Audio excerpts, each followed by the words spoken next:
নমস্কার, আমি রূপসী হালদার। কে পড়ছি ভালোবাসার সীমানা পেরিয়ে। লেখনতে রয়েছেন প্রিয়স্মিতা তেহজিব রায়। পর্ব 26। এটি রোম্যান্টিক পর্ব। ম্যাথসগুলো 5 মিনিটের মধ্যে কমপ্লিট করে দাও অ্যাঞ্জেল। পরিণীতা একবার অঙ্কের দিকে তাকায় তো একবার আবিদের দিকে। আবিদ চশমার কোণা ঠেলে গভীর মনোযোগী দৃষ্টিতে বইয়ের পাতা ওঠাচ্ছে। পরিণীতা দেখল কি জানি সব চিহ্নযুক্ত হিজিবিজি অঙ্ক। এই যে উদ্ভট চিহ্নগুলো আছে, পরিণীতা সবগুলো নামও ঠিক মতো বলতে পারবে কিনা সন্দেহ। পরিণীতা গভীর মনোযোগ দেওয়ার চেষ্টা করে অঙ্কগুলো দেখল কিছুক্ষণ, কিন্তু হায়, সব কিছুই তার মাথার 4 হাত ওপর দিয়ে উড়ে গেল। পাকা 20 মিনিট মনোযোগ দিয়ে কলম চালাবার পরও যখন সে এক লাইনও উদ্ধার করতে পারল না, তখন সে চিন্তায় পড়ে গেল। মনে মনে ফোন দিয়ে আটল, এই ব্যাটার হাত থেকে কীভাবে মুক্তি পাওয়া যায়। সে অনেক ভেবে চিনতে ঠিক করলো, সামনের ব্যাটাকে এভাবে না হলে অন্যভাবে কাবু করবে। যেমন ভাবা তেমন কাজ। পরিণীতা সামনে আসা চুলগুলো কানের পেছনে গুছল, লজ্জা লজ্জা ভাব নিয়ে সামনে তাকাতেই ভয় পেয়ে গেল। আবিদ রাগে রাগি চোখে তাকিয়ে আছে তার এদিকে। পরিণীতা শুকনো ঢোক গেলে কিছু বলবে, তার আগে আবিদ ধমক দিয়ে বলল, হাত পাতো। পরিণীতা ভয়ে করিচে লাফাচ্ছে। আবিদ আবারও সহজে বলল, হাত পাতো অ্যাঞ্জেল। পরিণীতা ভয়ে ভয়ে হাত পাতল। সাথে সাথে আবিদ ফটাস ফটাস করে 4টা বাড়ি মারিয়ে দিল। ব্যথার তীব্রতায় পরিণীতার চিৎকার দিয়ে ধরফড়িয়ে ঘুম থেকে উঠল। এখনও তার হৃদস্পন্দন ধাপ্পা করছে। কি ভয়ঙ্কর স্বপ্ন ছিল। আস্তাগফিরুল্লাহ। পরিণীতা মনে মনে দুঃখ পেয়ে বলল, আপনি আমাকে স্বপ্নের মধ্যে মারধর করেন মাস্টারমশাই, একটুও ভালোবাসেন না। একটু ভালোবাসলে কি আপনার জাত যাবে? সবসময় শুধু বকাধকা ধমকাধমকি এসবই করেন। পরিণীতা ঝুমাচ্ছিল। ঘুম থেকে উঠে আগে 10 মিনিট না ঝিমালে তার শরীর জায়গায় আসতে চায় না। সে একটা হাই তুলতেই আবার কিছু একটা মনে করি হতেই ধরফড়িয়ে উঠল। দেওয়াল ঘড়িতে দেখলো সকাল 10টা। পরিণীতা কপাল চাপড়ে হাই হাই করে উঠল। বিদ্যুৎ বেগে বিছানা থেকে নেমে ছুটে ওয়াশরুমে ঢুকে পড়ল। আজ হয়তো পরিণীতার শেষ দিন। সে ব্রাশে পেস্ট লাগাতেই ওর ফোনটা চিৎকার দিয়ে বেজে উঠল। ব্রাশ করতে করতে বেরিয়ে এসে ফোনে হাত দিতেই দেখল পূর্ণতা। সে ফোন রিসিভ করতে ওপাশ থেকে শোষো শব্দে ভেসে এলো। পূর্ণতা চিৎকার দিয়ে উঠল, পরিণীতার কান ছাঁচিয়ে উঠল। পূর্ণতা আবারও চিৎকার দিয়ে বলল, তোর আক্কেল কি কোনোদিনও হবে না? আজকে আমাদের ম্যাথসের এক্সাম আছে, তুই সেটা ভুলে গেছিস তাই না? আমি কখন থেকে কলেজে এসে তোর জন্য অপেক্ষা করছি।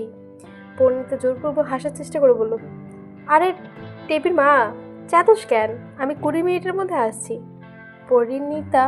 পূর্ণতা এবার জোরালো শব্দের ধমক দিয়ে বলল, সিরিয়াসলি পড়ি? তুই আরও 20 মিনিট পরে আসবি? 20 মিনিট পর থেকে আমাদের এক্সাম স্টার্ট হয়ে যাবে। পরিণীতার মুখটা ফাটা বেলুনের মতো চুপসে গেল। পূর্ণতা আবার বলল, তোর জন্য বোনাস পয়েন্ট, কলেজে নতুন ম্যাথসের প্রফেসর জয়েন করেছেন। আমি যদি ওনাকে এখনও দেখিনি, তবে শুনেছি স্যার নাকি হেব্বি ঝাঁঝালো। তুই তো শেষ। পরিণীতার ভয়ে বিস্ময়ে চোখ গোল গোল হয়ে গেল। পূর্ণতা আবার বলল, যদি ভালো চাস 10 মিনিটের মধ্যে যেভাবে পারিস চলে আয়। বলে টাস করে ফোনটা কেটে দিল। পূর্ণতা দিনে দুপুরে পরিণীতার মাথায় বাজ পড়ে গেল। পরিণীতা আল্লাহ স্মরণ করে বলল, হে মাবুদ, নারকেল ফাটানোর জন্য কি সবসময় আমার মাথাটাই পছন্দ হয়? সে নিজের মাথায় বাড়ি মেরে কলেজের ইউনিফর্ম নিয়ে বাথরুমে ঢুকে গেল। যেতে যেতে অঙ্ককে গালি দিয়ে বলল, যত সব বালের উত্তেজনা মার্কার সাবজেক্ট, সবসময় সব জায়গায় শুধু ধরাধরি করা। কি ছি, আজাইরা প্যাচার। এইসব বাল যে কোন হালায় বের করছিল। হাতের কাছে পাইলে কেজি 20 কইরা শুকনো মরিচের পেস্ট খাইতাম বানায় সালাডারে। পরিণীতা 1 মিনিট চেঞ্জ করে বেরিয়ে এলো। তোয়ালে দিয়ে মুখ মুছতে মুছতে আয়নার সামনে গিয়ে দাঁড়ালো। আল্লাহ আল্লাহ করতে করতে কোমর সমান চুলগুলো পনিটেল করে নিল। তাড়াহুড়ো করে ব্যাগ গুছিয়ে ছুটে বেরিয়ে গেল ঘর থেকে। শিকদার বাড়িতে বর্তমানে কেউ নেই। পুরুষরা সবাই অফিসে। ও অনন্যা সমুদ্র পেরোরা ভার্সিটিতে, থিরা থরি তন্ময় স্কুলে। বাড়িতে কেবল 4 গিন্নি, প্রহেলিকা, পরিণীতা আর প্রিয়তা। প্রিয়তা আজ কলেজে যাবে না। পরিণীতা ছুটে ড্রয়িং রুমে ক্রস করতেই সবাই অনন্যা বেগম পেছন থেকে ডেকে উঠলেন, এই পরি দাঁড়া। পরিণীতা থমকে গেল। বড় একটা নিঃশ্বাস ফেলে ছুটে গিয়ে অনন্যা বেগমের 2 গাল অসহায় কণ্ঠে বলল, প্লিজ হচ্ছে আম্মু, এখন খাবার জন্য বলো না, অনেক লেট হয়ে গেছে। বলে আর 1 সেকেন্ডও দেরি করলো না, ছুটে বেরিয়ে গেল শিকদার বাড়ি থেকে। অনন্যা বেগম যা বলতে চাচ্ছিলেন সেটার বলার সুযোগ পেলেনই না। পরিণীতা ছুটে শিকদার বাড়ির বিশাল গেটের গ্যারেজের সামনে এসে হয়ে গেল। কথায় আছে না, অভাগা যেদিকে যায় সাগর শুকিয়ে যায়। পরিণীর তো তেমন অবস্থা, তার তো এখন হাত পা ছড়িয়ে বসে কাঁদতে ইচ্ছে করছে। শেখদের বাড়ির 12টা গাড়ির মধ্যে বর্তমানে একটাও নেই। শেখদের বাড়ির পুরনো ড্রাইভার রহমান চাচা পরিণীতিকে দেখে ছুটে এসে বলে, কি হয়েছে পরি আপা, এভাবে বসে আছো কেন? পরিণীতা অসহায় গলা বলল, সব গাড়ি কোথায় চাচা? রহমান মিয়া স্বাভাবিকভাবে বললেন, বড় সাহেবেরা 4জন 4টা গাড়ি নিয়ে চলে গেছেন, বড় ভাইজানরা 5জন 5টা গাড়ি নিয়ে চলে গেছেন, ছোট ভাই ভাইজান আর প্রেরণা আপা মনি একটা নিয়ে চলে গেছেন, আর বাকি 2টা সার্ভিসিংয়ে। পরিণীতা দীর্ঘশ্বাস ফেলে হাতে থাকা অ্যাপেল ওয়াচের সময় দেখে নিল, আর মাত্র 12 মিনিট বাকি। এখন সে কি করবে? এখানে বসে আছো কেন ফুলপরি? হঠাৎকার কণ্ঠে পরিণীতা চমকে পিছনে ফেরালো। সাফাত ট্রাউজারের পকেটে হাত গুজে চোখ ছোট ছোট করে ওর দিকে তাকিয়ে আছে। পরিণীতার চোখে মুখে আশার আলো ঝলক দিয়ে উঠল। সে ছুটে গেল সাফাতের কাছে। সাফাত পুনরায় বলল, আর কলেজ ড্রেস পরে তুমি এখানে বসে আছো কেন? পরিণীতা সাফাতের কাছে গিয়ে কাঁদো কাঁদো কণ্ঠে আবদারে শুরু বলল, আমাকে একটু কলেজে ড্রপ করে দেন না সাফাত ভাই, প্লিজ। সাফাত পরিণীতার চোখের দিকে তাকিয়ে আছে। পরিণীতা আবার বলল, সাফাত ভাই। পরিণীতা এমন মোলায়েম কণ্ঠের আবদার সোজা গিয়ে সাফাতের কলিজায় লাগলো। সে মনে মনে বলল, মাই অ্যাঞ্জেল, এভাবে বলো না, মরে যাবো তো। এভাবে বললে সাফাত সাখওয়াত নিজের প্রাণও দিতে দ্বিধা করবে না। সে পরিণীতার গাল টেনে দিয়ে হেসে বলল, জাস্ট ওয়েট ফিউ সেকেন্ড, বলে গ্যারেজের ভেতরে চলে গেল। পরিণীতা আবার সময় দেখে নিল। 1 মিনিটের কথায় সাফাত একটা বাইক নিয়ে ফিরে এলো। পরিণীতার বাইকটা দেখে হা হয়ে গেল। সে দ্রুত কাছে গিয়ে আপত্তি জানিয়ে বলল, এটা তো বড় দাদার এটা এনেছেন কেন? সাফাত শীতল দৃষ্টিতে পরিণীতার দিকে তাকালো। বাইকটা বসে হেলমেটটা পরতে পরতে বলল, আমি সব কিছু নিয়ে গেলেও প্রণয় কিচ্ছু বলবে না, এখন ঝটফট উঠে বসো। পরিণীতা এসব ভাবনা মাথা থেকে ছেড়ে ফেললো। ওকে এখন তাড়াতাড়ি কলেজে পৌঁছাতে হবে। পরিণীতা বসতে বাইকটার চোখের পলকে শিখদের বাড়ির গেট পেরিয়ে গেল। সত্যের ফোন তখন থেকে বেজে চলেছে, কিন্তু সত্য দেখার সময় পাচ্ছে না। শুধু নিজেই ক্যাবিনেটে বসেছিল। এমন সময় নার্স আর্খি এসে উত্তেজিত কণ্ঠে জানালো, স্যার, খুবই ক্রিটিক্যাল পেশেন্ট এসেছে, ডক্টর রেজা আপনাকে ডেকেছেন। সত্য গিয়ে চেক আপ করে দেখলো পরিস্থিতি অনেকটাই হাতের বাইরে চলে গেছে। সে দ্রুত নিজের স্পেশাল 10জন অ্যাসিস্ট্যান্ট আর কিছু ডাক্তার নার্সকে উদ্দেশ্য করে বলল, 10 মিনিটের মধ্যে ওটি রেডি করো, কুইক। এখনই অপারেশনের সার্জারি করতে হবে, উনি এখানে মারা যাবেন। সে কেবিনের বাইরে পা রাখতেই পেশেন্টের মা দূর থেকে ছুটে এসে সত্যের পায়ে পড়ে হাউমা করে কেঁদে উঠলেন। ডাক্তার সাহেব, আমার ছেলে বাঁচবে তো? ডাক্তার সাহেব, ওর কি হয়েছে? ডাক্তার সাহেব, আমার ভালো ছেলেটা বাড়ি থেকে গেল, হঠাৎ ওর কী হলো? শুধু দীর্ঘ নিঃশ্বাস ফেল। ভদ্রমহিলার অন্য 2 ছেলে মেয়ে এসে তাকে ধরে সরালেন। শুধু রোগীর বাবার উদ্দেশ্যে খুবই ফর্মালভাবে বলল, ওনার হৃদস্পন্দনের প্রধান ধমনী ওটা ছিঁড়ে গেছে, উনি বহুদিন ধরেই হৃদয় রোগে ভুগছিলেন। আপনি তো ওনার লিগ্যাল গার্ডিয়ান, আপনাকে রিসেপশনে গিয়ে একটা ফর্ম ফিল আপ করে অনুমতি স্বাক্ষর করতে হবে, তবেই আমরা অপারেশন শুরু করতে পারবো। আর হ্যাঁ, কাজটা দ্রুত করলে ভালো হয়, ওনার অবস্থা ভালো না। ভদ্রলোকের পা কেঁপে উঠল, চোখের কোণে পানি জমে উঠল। শুধু একটু খারাপও লাগলো, সে এসব দৃশ্য অভ্যস্ত। সে নিজের কেবিনের দিকে চলে গেল। কেবিনে পা রাখতে ওর ফোন বেজে উঠল। তীব্র বিরক্তি হলো শুদ্ধ। দ্রুত ফোন হাতে নিয়ে তো নাম্বার দেখে নাক মুখ কুচকে উঠল। ফোনটা রিসিভ করতে উপাস থেকে ভারী সুর ভেসে এলো, কোথায় থাকো? হ্যাঁ, তখন থেকে ফোন করে যাচ্ছি, ফোন ধরতে পারো না? শুধু চরম রেগে গিয়ে চিৎকার করে বলল, আমি আপনার মতো গায়ে বাতাস লাগিয়ে ঘুরে বেড়াই না, আপনাদের যেমন অর্ডার দিয়েই হয়ে যায়, আর আমার আবার সেই ফিচারটা নেই। এখন ব্যস্ত আছি, ফোন রাখুন। ওপাশে লোকটি বেশ রেগে গেল।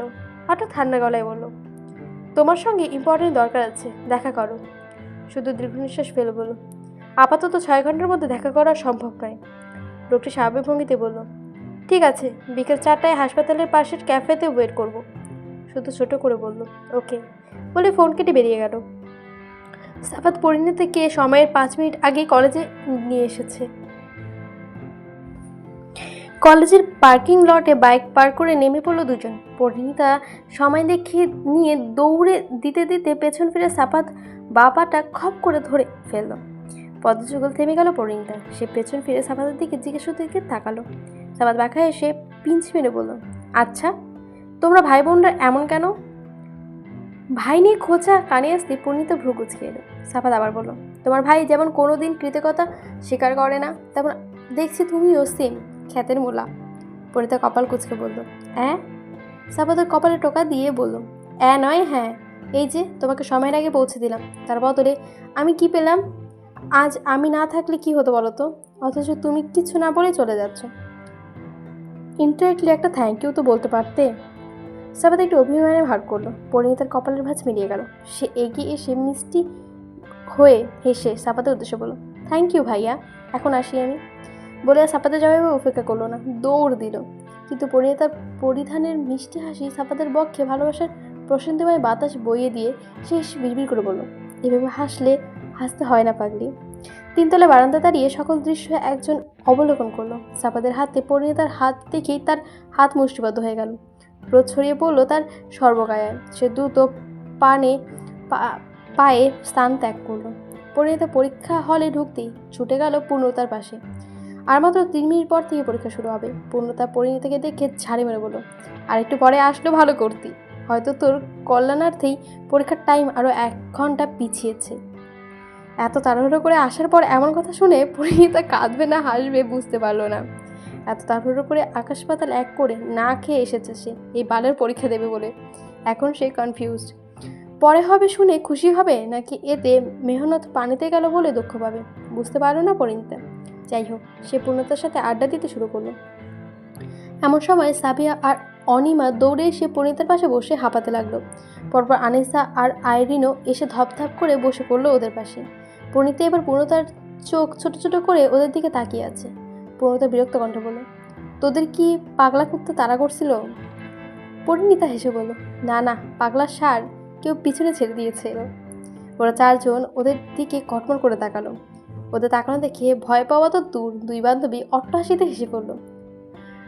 আনিশা ওদের ধমক দিয়ে বলল, চুপ করবে বেয়াদব দুটো। পরিণীতা আর পূর্ণতা থেমে গেল।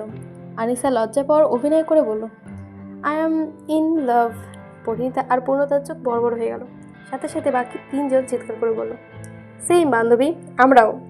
পরিণীতা আর পূর্ণতা মুখ চাওয়াচাই করে পুনরায় ঘর কাঁপিয়ে হেসে উঠল। পূর্ণতা হাসতে হাসতে বলল, তোদের আর সাদ্দাত স্যারের পাতলা পায়খানার মাঝে একটা পার্থক্য নেই, যখন তখন ছোটে।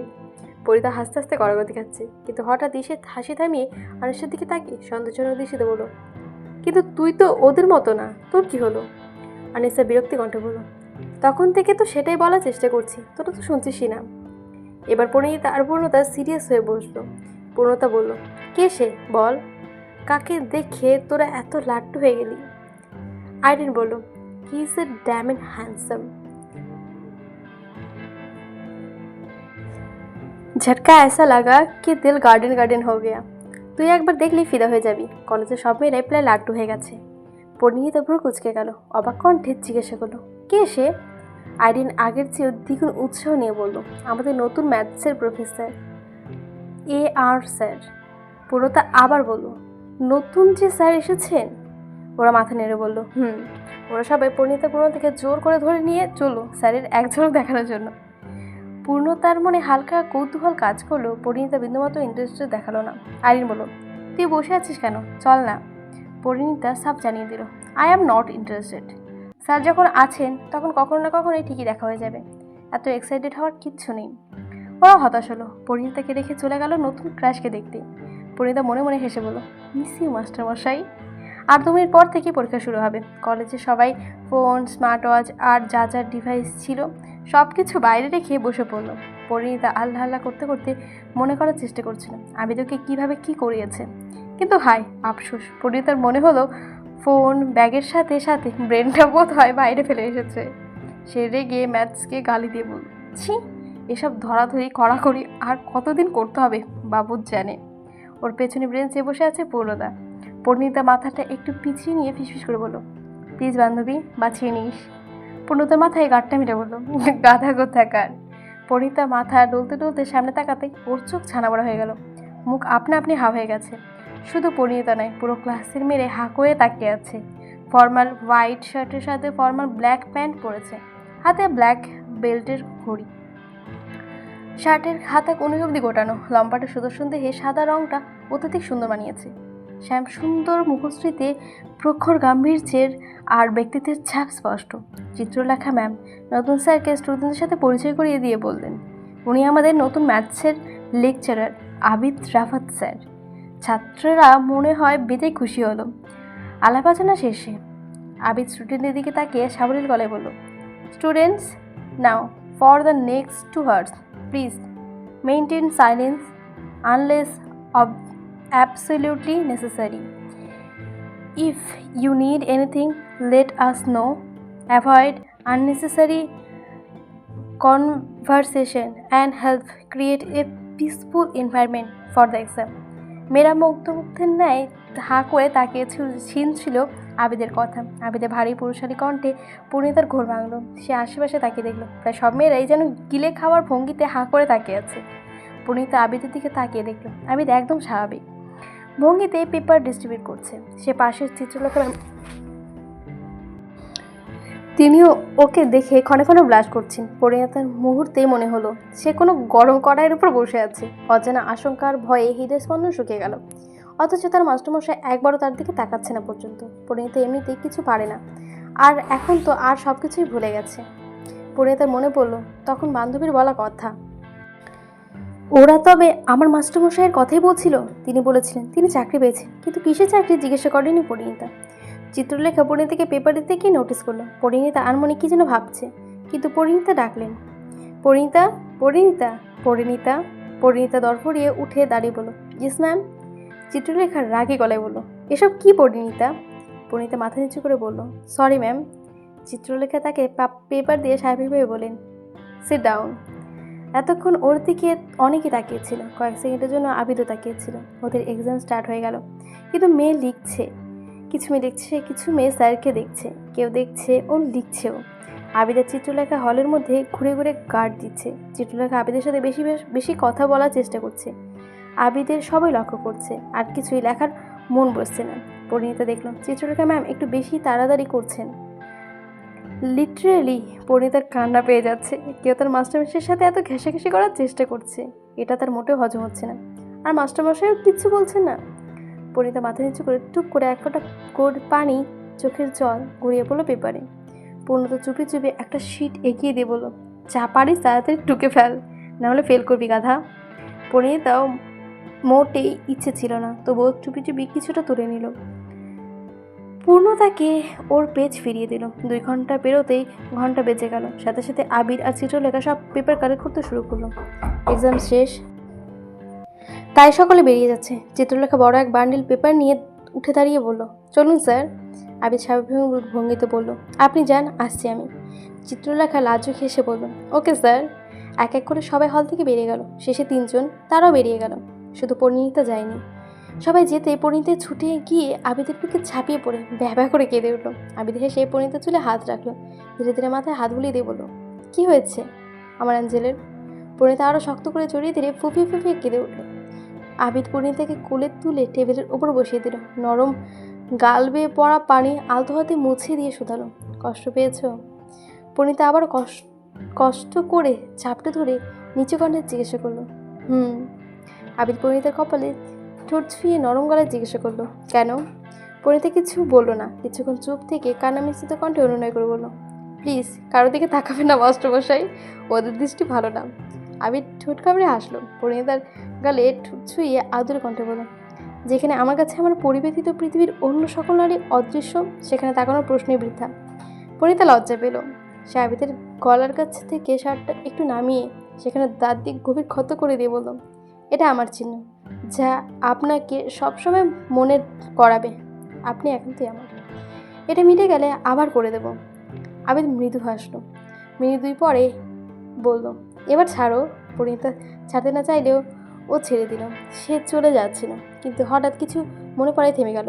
পরিণীতার চোখে চোখ রেখে শান্ত কণ্ঠে হুমকি দিয়ে বলল, ওই ছেলেটার আশেপাশে তোমাকে যেন আর না দেখি। পরিণীতা অবাক হয়ে গেল, প্রকৃতিকে প্রশ্ন করলো, কোন ছেলে?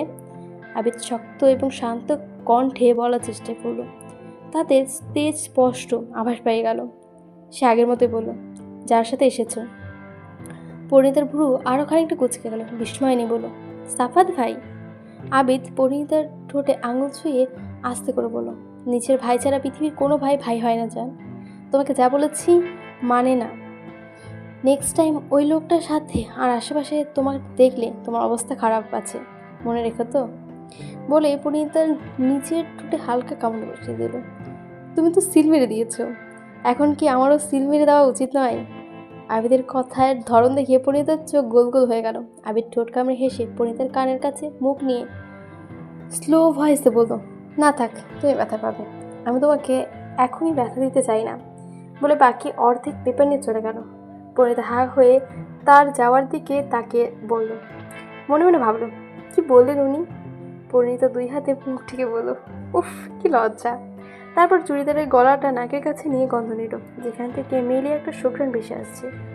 লজ্জায় পরিণীতার গাল লাল লাল হয়ে গেছে। পর্বটা শেষ হয়ে আছে। কেমন হয়েছে অবশ্যই জানাবেন। ভালো লাগলে অবশ্যই লাইক কমেন্ট এবং সাবস্ক্রাইব করে দেবেন। আজকে ধন্যবাদ।